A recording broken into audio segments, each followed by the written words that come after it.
Right, so let's talk about the significance of Eid-ul-Fitr and how to maintain peace and security on this occasion.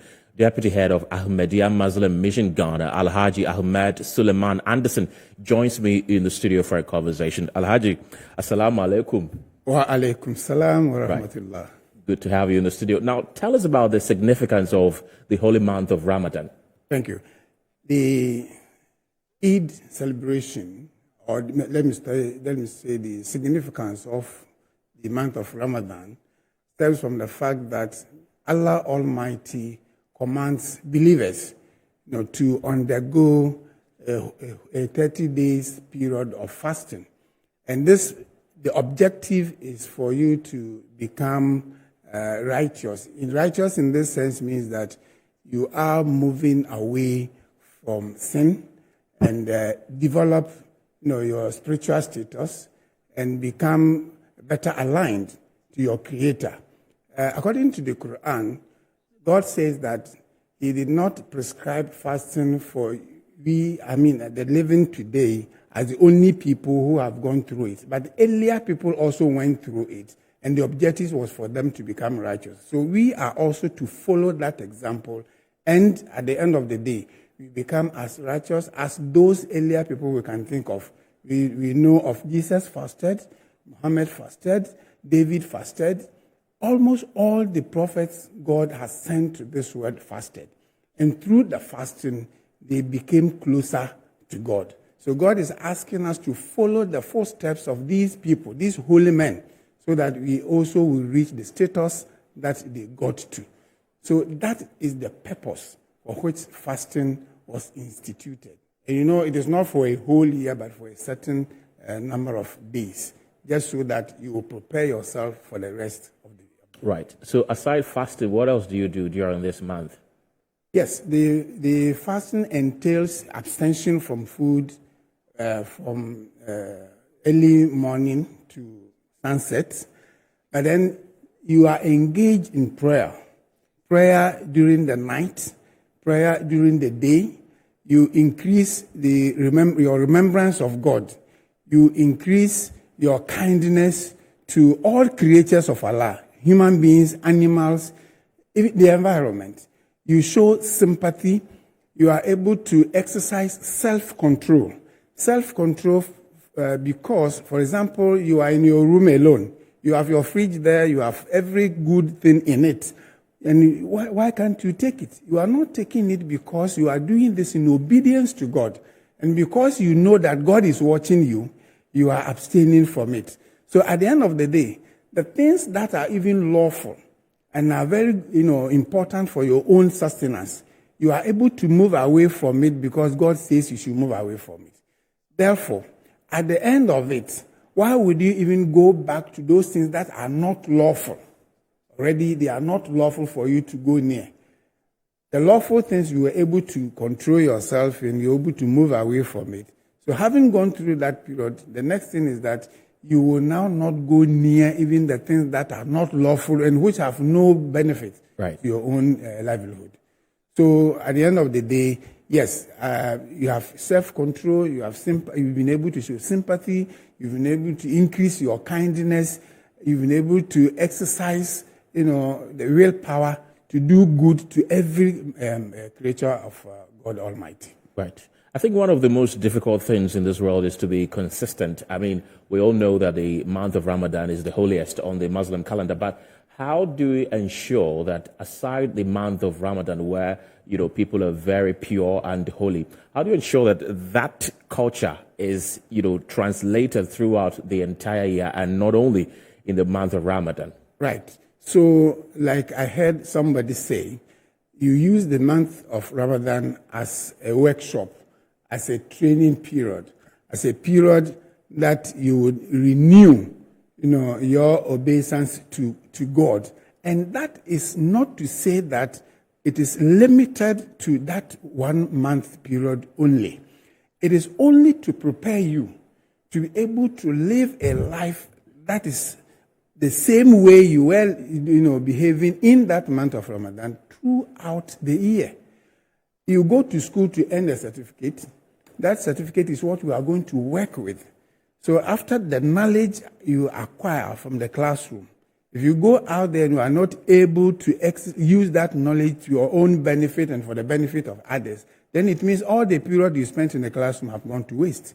So the 1 month period is only to train you, in fact, to remind you of your duties and your obligations, so that after that, you use the same knowledge to live your life in the 11 month that is remaining in the year. So it is of no use.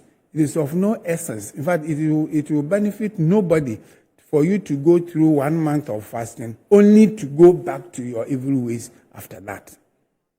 Right. I want to understand this. So when does it start and when does it end? I mean, the fast, because we have seen different days within different years where it has started, and even in different countries, we've seen that some countries end a day earlier, others end a day later, and so on. I want you to walk me through the calendar. Okay. So the normal calendar we are using is the solar one, the Gregorian calendar, which is January to December, and the days are fixed. But the Islamic calendar is different. The Islamic calendar is the lunar one. So we use the moon to count. And the moon runs either 29 days or 30 days in some cases. And that is why if you compare it to the Gregorian calendar we are using, it's like almost every year there's a shortage of about 10 to 11 days.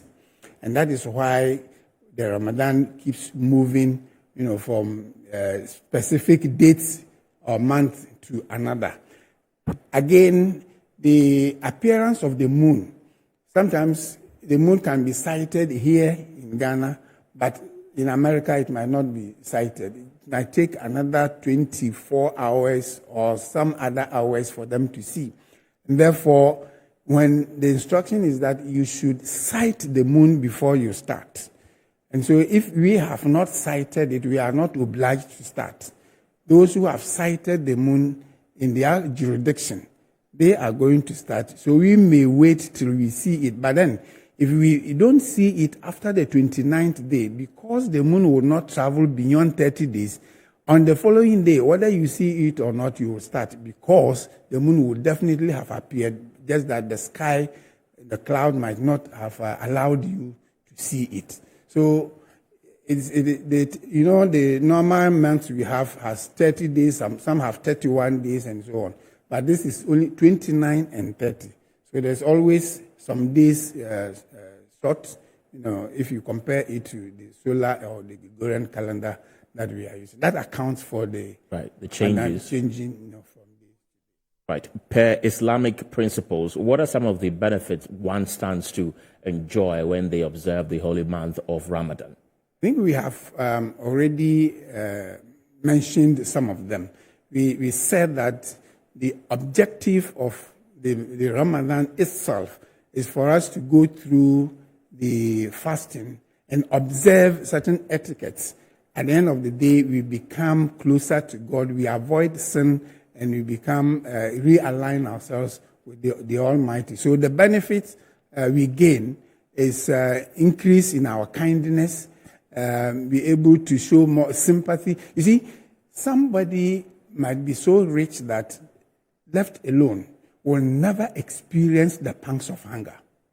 But here is the situation where the rich and the poor are all going through the same exercise.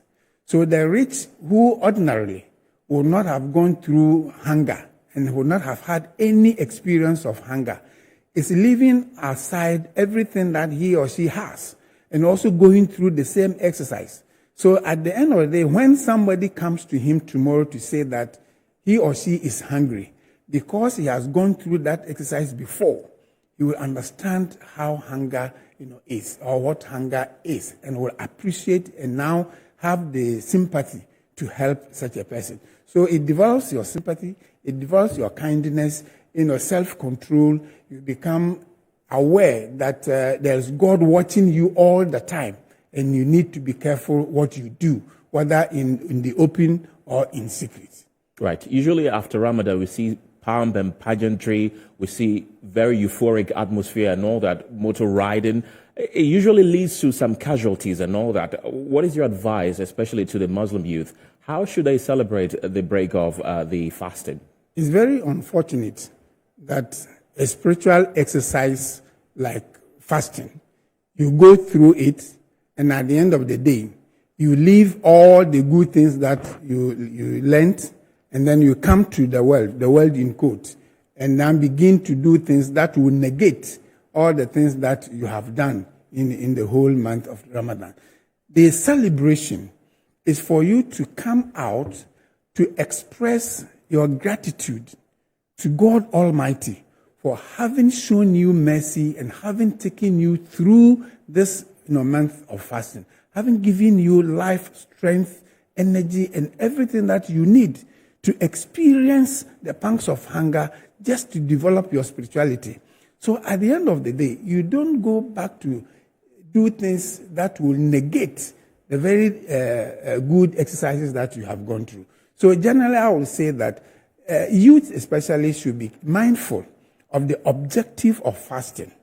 Understand that whatever they do has implication or repercussion on others, and it will benefit nobody that they leave the lessons that you have learned in the Ramadan and then go out to do things that at the end of the day will harm others or even harm themselves, become injurious to themselves. They need to exercise caution. Yes, you have every right to celebrate, but your celebration must be in moderation, being mindful of what you do, which will help hurt others around you.